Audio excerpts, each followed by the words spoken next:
à la demande de beaucoup de personnes, je vais effectuer le test des visseuses à choc que j'ai modifiées avec l'enclume 1,5 et 1/4. Comme je vous avais montré, j'en avais fait 3. Donc je vais les tester les 3 avec une batterie 4 Ah et une batterie 8 Ah.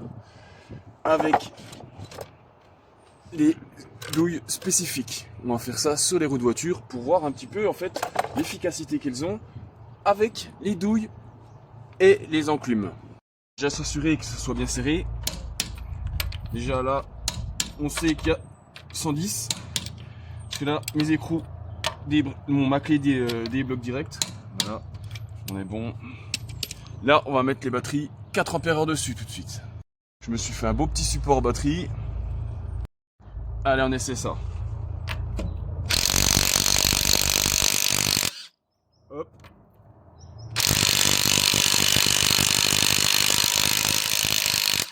Elle y arrive. Maintenant, on va essayer la deuxième. Là, je vais les resserrer et je vais essayer l'autre. Je vais prendre à chaque fois une batterie différente pour être sûr que le test ne soit pas faussé. Donc là, je vais prendre une autre batterie.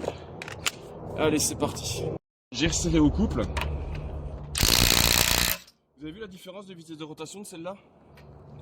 En fait, le problème de ces machines, c'est que suivant les versions, suivant le fabricant, suivant le numéro de série, elles ne tournent pas toutes à la même vitesse. Vous avez vu la différence de puissance de celle-là? C'est juste incroyable. Et je crois que les anciennes marchent mieux que celles qui sont grises ici. Là, c'est une noire et je crois qu'elle marche mieux.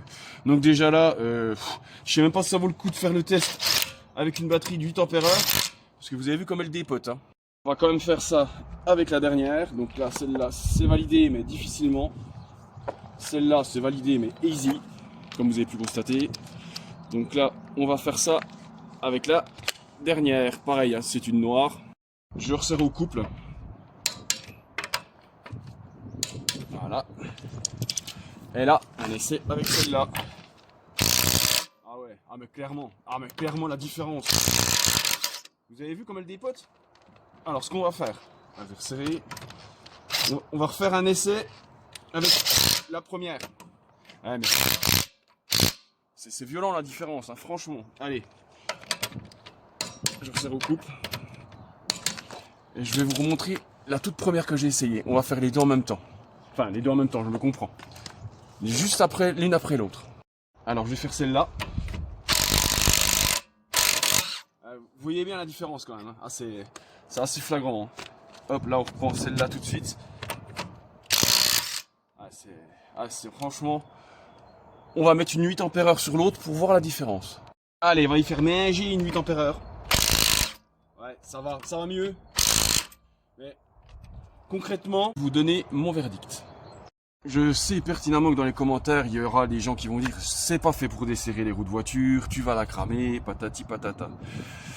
Quand on voit que Parkside a sorti la version 12 volts qui est minimaliste et qui annonce 300 newtons de couple, alors qu'elle sort que dalle, alors que celle-là elle est annoncée à 180 et le système de choc est beaucoup plus gros que la version 12 volts, c'est juste que le moteur il est pas assez puissant. Là, je vais vous dire celle-là, cette version-là, si on la fait forcer, elle va cramer. Je l'ai senti, je commence à sentir le chaud. Parce que comme vous avez vu dans le test, j'ai dû insister sur la première utilisation pour dévisser. Et c'est à ce moment-là qu'on risque de la cramer. Voilà. Là, dans l'absolu, vous aurez raison pour dire c'est pas fait pour, ça va cramer. Pour cette version-là, oui. Par contre, en ce qui concerne celle-là, là, je sais pas si vous avez vu la vitesse à laquelle elle l'a dévissée. Ça veut dire que là, le moteur n'a même pas le temps de chauffer.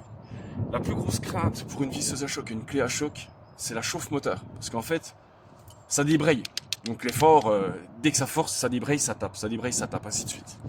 Donc à partir de là, ça a mis même pas une seconde à dévisser, donc niveau chauffe moteur, il n'y a aucun problème. La modification pour cette visseuse à choc est assez simple. L'enclume, en fait, c'est une enclume standard AliExpress. En 18 mm à ce niveau-là. C'est ce qu'on peut trouver de plus standard sur AliExpress. Je sais que le lien va m'être demandé, mais vous mettez enclume sur AliExpress, c'est une des premières qui va arriver. À force de démonter, je commence à en avoir un petit peu. Alors donc, pour la douille, c'est celle-là. D'origine, il me semble... Alors, non, c'est pas celle-là, c'est celle-là. Elle est énorme. Ça, c'est la douille d'origine. Je vais vous montrer la taille qu'elle fait d'origine. Alors, diamètre extérieur, elle fait 24. Elle fait 15 de longueur. Et pour le diamètre intérieur, il vous faudra trouver une douille qui fait 18. Donc là, vous avez toutes les dimensions pour faire ce que vous voulez.